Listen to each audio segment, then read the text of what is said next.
مومن کا ایمان اس وقت تک نامکمل ہے جب تک کہ وہ دعا کرنا نہ سیکھے. کیونکہ کچھ لوگ بعد میں آئے ہیں تو ایک جملہ ریپیٹ کر رہا ہوں کہ دعا نہ کرنے والے کو یہ سمجھا گیا ہے کہ وہ اپنے آپ کو اتنا ایروگینٹ یا گھمنڈی بنا رہا ہے کہ گویا اللہ کے سامنے کھڑا ہو گیا. یا اللہ میں تجھ سے کیوں مانگوں. شداد کا جملہ جب حضرت ہود بھی وہ نبی ہے نا کہ جن کے قبر کی زیارت ہمارے سارے زائرین کرتے ہیں. وادی السلام میں 2 ہی نبی تو دفن ہیں، حضرت صالح اور حضرت ہود. جب شداد سے جا کے کہا تھا ایمان لا، جہاں سے بات شروع ہوئی تھی کہ مومن خود ایمان لانے پہ اکتفا نہیں کرتا، دوسروں کو بھی پیغام دیتا. تو موسیٰ اور عیسیٰ کی شریعت میں چاہے یہ نہ ہو لیکن انبیاء کے لیے واجب تھا. گئے کہا کہ ایمان لا. کہا کیوں ایمان لاؤں، کیا ملے گا مجھے. کہا یہ ملے گا، جنت کی نعمتیں بتائیں جو قرآن میں بھی آئیں. کہا یہ ساری چیزیں تو میں دنیا میں خود رکھتا ہوں، بھائی مجھے کیا ضرورت ہے اس کی وجہ سے ایمان لانے کی، کسی اور کے آگے جھکنے کی. کوئی ایسی چیز بتاؤ جو میرے پاس نہ ہو اور وہ مجھے دے. وہاں حضرت ہود نے تو جنت کو تذکرہ کیا تھا. کہا کہ اس میں کیا ہے، پورے میرے پاس ہیں، دودھ و شہد کی نہر میں بہا سکتا ہوں، موتیوں کی محل میں بنا سکتا ہوں، سونے اور چاندی مشک و عنبر کی زمین میں بنا سکتا ہوں. بنا بھی دی. آج بھی بعض مومنین کی مینٹیلیٹی یہ بن جاتی ہے آخر میں جا کے. لیکن ہمارے یہاں جو عام لوگ ہیں جو مجلسوں میں آنے والے ہیں وہ کبھی اتنا گھمنڈ نہیں کرتے کہ دعا بھی نہ کرے. لیکن یہ غرور کی قسم ہے نا. تو اب خلاصہ یہ نکلا کہ کہا کہ دعا ضرور ہے، لیکن اب یہ لیکن سے میرا اصل موضوع شروع ہوا. لیکن دعا قبول نہیں ہوتی، یہ موضوع نہیں ہے. اس میں ایک جملہ آ رہا ہے، دعا قبول نہیں ہوتی. بہت دعائیں ہم پڑھتے ہیں. دعا قبول ہونے کی سب سے پہلی شرط یہ ہے کہ پوری دعا میں آپ کی توجہ رہے دعا کی طرف. اگر آپ کی توجہ ادھر ادھر بھٹکی ہے تو چاہے وہ کتنی ہی اہم دعا کیوں نہ ہو، یعنی وہ والی دعا کیوں نہ ہو جس کے لیے بعض اوقات یہ جملے استعمال ہوتے ہیں جن کو میں نہیں مانتا لیکن استعمال ہوتے ہیں کہ اگر یہ دعا کر کے بھی تمہارا مسئلہ نہ ہو تو میرا گریبان پکڑنا. کبھی کسی صحابی کا حوالہ آ جاتا ہے، کبھی کسی عالم کا حوالہ آ جاتا ہے. اگر یہ دعا کر کے بھی تمہارا مسئلہ نہ ہو تو قیامت میں مجھ سے شکایت کرنا. اس میں امام کا نام آ جاتا کہ فلاں امام نے یہ فرمایا. تو چاہے ایسی کوئی دعا ہو بھی ہمارے پاس کہ جس میں امام معصوم نے کہا یہ دعا اتنے جلدی اثر کرتی ہے کہ اتنے جلدی تو زہر بھی اثر نہیں کرے گا، لیکن پھر بھی وہ دعا قبول نہیں ہوگی اگر ایک شرط پوری نہ ہو، کنسنٹریشن یا توجہ. اب میں چونکہ خود بھی حج پہ، عمرے پہ، زیارت پہ اور اپنے شہر میں یا جہاں جاتا ہوں اعمال شب قدر میں، اب تو خیر وہ سلائیڈ چلتی ہے، جب کتابوں کا زمانہ تھا کوئی لمبی دعا آ گئی تو میں چیک کرتا تھا. مومن پیج پلٹ کے چیک کرتے کتنے پیج رہ گئے. شروع ہو گئی دعا ختم ہی نہیں ہو رہی، پتہ ہی نہیں چل رہا کب ختم ہوگی. وہ نظر آتا تھا کہ وہ صفحے چیک کیے جا رہے ہیں کہ اب کتنے صفحے باقی رہ گئے. ایسی دعا کا یہ تو نہیں کہوں گا کوئی فائدہ نہیں ہے، لیکن اس کا نتیجہ نہیں نکلے گا. نام خدا زبان پر آ جائے اس کا فائدہ تو ہے. اور ہر دعا اللہم، دعا میں تو آپ کو اللہ کا نام لینا ہی لینا ہے. تو اب دعا میں بہت اہم چیز ہے توجہ.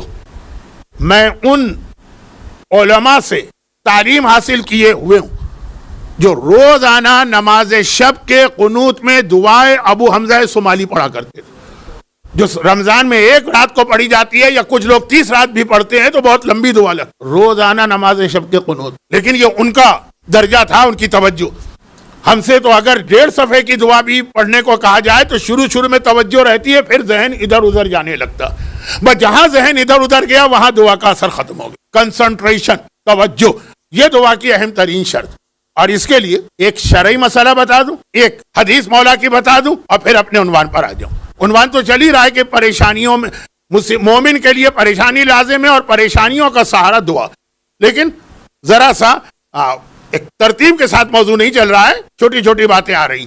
پہلے ایک مسئلہ شرعی، عرفات کا دن 9 ذی الحجہ جو حج میں اہم ترین دن مانا جاتا، اور جس کے لیے رمضان کی آخری تاریخ کو ایک حدیث پڑھی جاتی ہے جو مفاتی میں بھی، کہ امام معصوم نے فرمایا کہ رمضان کی ہر رات کو اللہ کتنے گناہگاروں کو جہنم کی آگ سے آزاد کرتا. یعنی مطلب یہ وہ گناہگار ہیں جن کو جہنم کی سزا ہے، ڈیزرو کرتے ہیں، لیکن اللہ آزاد کرتا ہے. اور شب جمعہ تو ہر گھنٹے میں آزاد کرتا ہے، اور شب قدر تو ہر منٹ میں آزاد کرتا ہے. اور ماہ رمضان کی آخری رات میں امام نے کہا یہ مہینہ آج ختم ہو رہا ہے، آخری رات. اگر کوئی اس مہینے میں بھی اپنے آپ کو نہ بخشوا سکا تو اس کے پاس بخشش کا کوئی ذریعہ نہیں سوائے اس کے کہ وہ 9 ذی الحجہ کو پالے. 9 ذی الحجہ میدان عرفات حج کے درمیان، یہ شب قدر سے بھی زیادہ اہم ہے، یہ پورے رمضان سے بھی زیادہ اہم. اور جو وہاں نہ جائے تو اپنے وطن میں اعمال عرفہ کرے. یہ ایک طرف. اس کے بعد ذی الحجہ کے مہینے کے پہلے 9 دن کا روزہ مستحب ہے، 10ویں دن کا حرام ہے. بقرعید ہوگی، 10 ذیلحجہ کو بقرعید ہوگی، اور جو حج پہ ہیں تو ان کے لیے تو 11 اور 12 ذیلحجہ کو بھی روزہ حرام ہے جو مینا کے میدان میں ہو. اتنی تفصیل کی ضرورت نہیں. 9 دن کا روزہ مستحب ہے، مگر اس میں یہ ہے کہ جو 9واں روزہ آتا ہے 9 ذیلحجہ، امام نے کہا کہ، اور یہ مسئلہ شرعی بتا رہا ہوں، آیت اللہ سیستانی کی توضیح میں جا کے دیکھ لیجیے، امام نے فرمایا کہ اگر مسئلہ یہ ہو کہ 9 ذیلحجہ کو تمہیں روزہ بھی رکھنا، اس کا اتنا ثواب اور اعمال بھی کرنا، اس کی اتنی فضیلت کہ پورے رمضان کے مہینے کے اعمال مل کر، پورے مہینے کے 29-30 دن کے اعمال مل کے تمہیں وہ فائدہ نہیں دیں گے جو صرف ایک دن کے اعمال دیں گے. رمضان کی اہمیت کم نہیں کر رہا ہوں، لیکن اگر مسئلہ یہ بھی کرنا ہے وہ بھی کرنا، روزہ رکھنے سے کمزوری تو آتی ہے نا، تو اگر روزہ رکھنے سے دعاؤں سے تمہاری توجہ ہٹ جائے جو عرفات کے اعمال ہیں، اعمال عرفات، تو اب کیا کریں؟ روزہ اہم ہے کہ دعا اہم؟ روزہ اہم ترین عبادت میں ہے. واجب روزے کی فضیلت تو آپ سنتے ہیں، سنت روزے کی بھی کتنی فضیلت ہے، لیکن کہا عرفات وہ واحد دن جہاں دعا کی اہمیت روزے سے زیادہ ہے اگر روزہ رکھنے سے. اصل مسئلہ سنیں، یعنی حدیث بھی ہے، اور آغا سیستانی کا تو نام اس لیے لے رہا ہوں کہ آج کل انہی کی تقلید ہے، ورنہ سارے مراجع کا فتویٰ کہ اگر روزہ رکھنے سے دعا سے توجہ کم ہو جائے گی، پڑھو گے کرو گے اتنی ہی دعائیں جو پیٹ بھر کے بھی کر سکتے ہو، لیکن دعا کی کوانٹٹی میں کمی نہیں ہوگی، اتنی ہی دعائیں کرو گے، کوالٹی میں کمی ہو جائے گی، بھوک کی وجہ سے، پیاس کی وجہ سے توجہ ہٹے گی، روزہ چھوڑ دو. دعا کی اہمیت اس دن زیادہ ہے، روزے کی اہمیت اس کے مقابلے میں کم. اور دعا کی اہمیت کیوں بڑھ گئی؟ توجہ کی وجہ. ہاں اگر کوئی ایسا مومن ہے، جیسے میں نے کہا کہ میں نے ایسے اساتذہ کی جوتیاں سیدھی کی جو روزہ رکھ کر بھی اتنی ہی توجہ سے دعا پڑھ سکتے ہیں جتنا پیٹ بھرے عالم ہے، وہ الگ بات، اسے دونوں کرنا. لیکن اگر توجہ ہٹ رہی تو یہ دعا میں اہم ترین جو چیز ہے وہ الفاظ نہیں، الفاظ کی بھی اہمیت ہے. دیکھیں کبھی اس طرف نہ جائیے گا کہ جی ہم ترجمہ پڑھ لیں، چاہے وہ قرآن ہو چاہے وہ دعائیں. کئی جگہ دنیا میں دعائے کمیل کا ترجمہ پڑھا جاتا ہے، دعائے کمیل نہیں پڑھی جاتی. حدیث قصہ کا ترجمہ پڑھا جاتا ہے، حدیث قصہ نہیں پڑھی جاتی. یہ تو کہیے آج کی ٹیکنالوجی نے آسان کر دیا ہے کہ دعا پڑھی جا رہی ہے، اسکرین کے اوپر آپ ترجمہ دیکھ بھی رہے، لیکن یہ ایک بحث پرانی بحث ہے، تو اس طرف نہ جائیے. الفاظ کی بھی اہمیت ہے لیکن اس سے زیادہ اہمیت توجہ کی. اب آئیے وہ حدیث سن لیجئے جو مفاتیح الجناح کے آخر میں شیخ عباس قمی نے لکھی. مولا مسجد کوفہ میں، مسجد کوفہ اہم ترین مسجدوں میں سے ایک، اس کی جو فضیلت بتائی گئی یہاں تک ہے کہ شب معراج رسول کہاں جا رہے ہیں؟ 7ویں آسمان پر. مسجد کوفہ نظر آئی، کہا رکو رکو رکو، یہاں مجھے 2 رکعت نماز پڑھنا. آج بھی مسجد کوفہ کے ذہن میں وہ مقام معراج ہے جہاں رسول نے سواری رکوا کر کہا کہ یہ مسجد کو نہیں چھوڑا جا سکتا، یہاں تو مجھے نماز پڑھ کے ہی جانا. اب میں باقی جو مسجدیں اس سفر میں آئیں ان کو پیغمبر نے چھوڑ دیا، لیکن یہ ایک الگ موضوع ہے. مسجد کوفہ کی اہمیت، مولا نے دیکھا اس اہم ترین مسجد میں ایک مومن بیٹھا ہوا اپنی حاجتیں بیان کر رہا، لمبی لمبی دعائیں پڑھ رہا. امام نے ٹوک دیا، کہا یاد رکھو جو اللہ لمبی دعائیں سنتا ہے وہی اللہ مختصر دعائیں بھی سنتا ہے.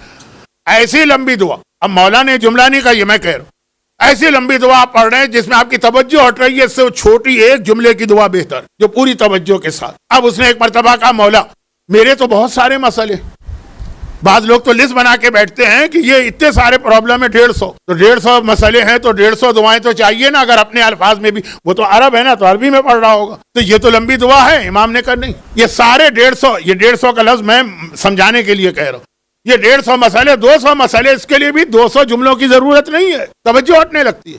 اما یجیب المضطر کا وہ فائدہ آج کل کیوں نہیں ہے جو پہلے تھا؟ اتنا اتنا اتنا پڑھا جاتا ہے ہر مجلس ہر نماز میں کہ لوگوں کی توجہ ہی ہٹ جاتی ہے. الحمد کے سورے کا فائدہ کیوں نہیں کہ جو مردے کو زندہ کر سکتے ہیں الحمد کے سورے کے ذریعے سے، لیکن اب کیوں فائدہ نہیں ہے؟ اتنا پڑھا جاتا ہے سورہ فاتحہ کہ آپ پڑھ رہے ہوں گے، آپ کی زبان پہ الفاظ ہوں گے، ذہن میں کوئی خیال ہی نہیں ہوگا آپ کیا پڑھ رہے ہیں. اہدنا الصراط المستقیم کا کیا مطلب ہے معلوم ہے ویسے آپ کو، لیکن اس وقت جب آپ یہ پڑھ رہے ہیں توجہ اس وقت ہونی چاہیے. تو خیر خلاصہ یہ ہے کہ مولا نے کہا کہ نہیں کتنے ہی تیرے مسئلے کیوں نہ مختصر دعا سے بھی حل ہو جائیں گے. مولا جانتے ہوں گے کہ اس کی توجہ ہٹ رہی ہے، اس کی کیا ہر انسان کی توجہ ہٹتی ہے سوائے معصوم کے. توجہ چاہے وہ نمازیں ہوں چاہے وہ دعا ہو. مولا نے کہا اتنی لمبی دعا توجہ ہٹ ہی جائے گی اگر دعا زیادہ لمبی ہو، تو پھر کیا کیا جائے؟ میرے مسائل تو بہت سارے ہیں.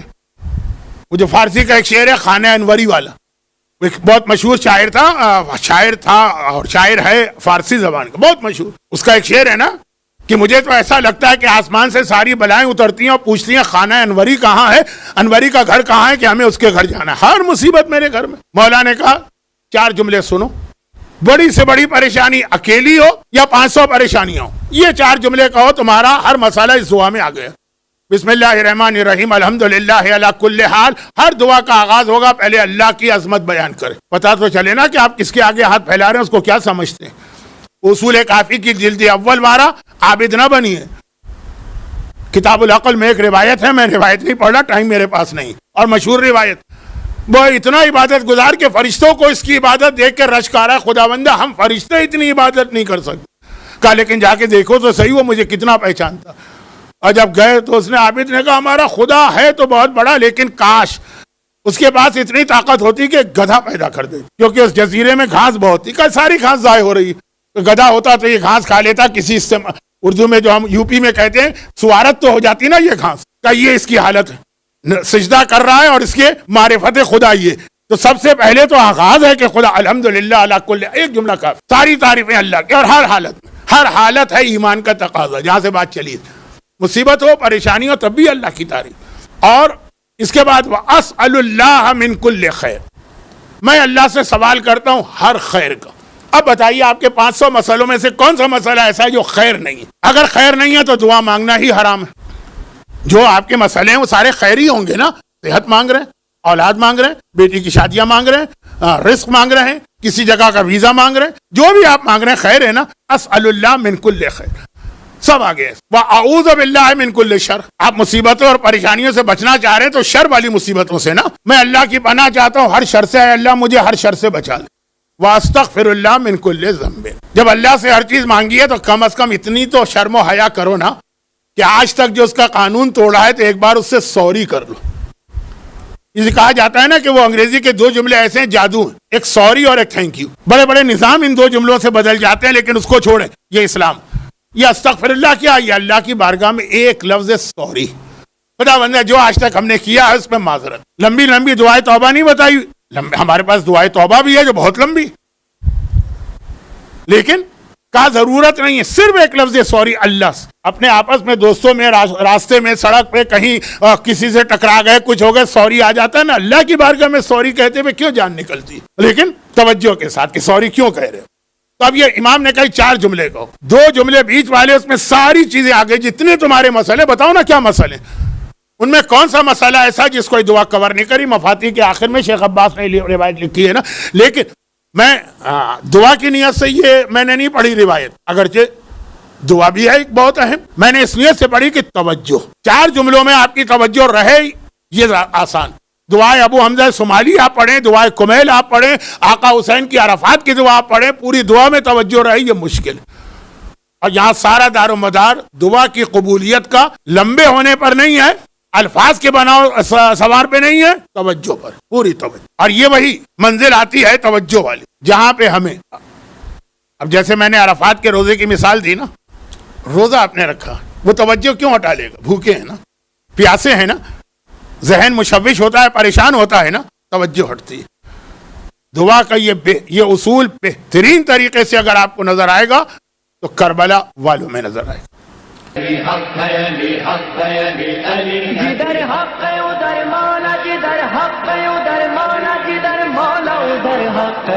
علی علی حق ہے، علی حق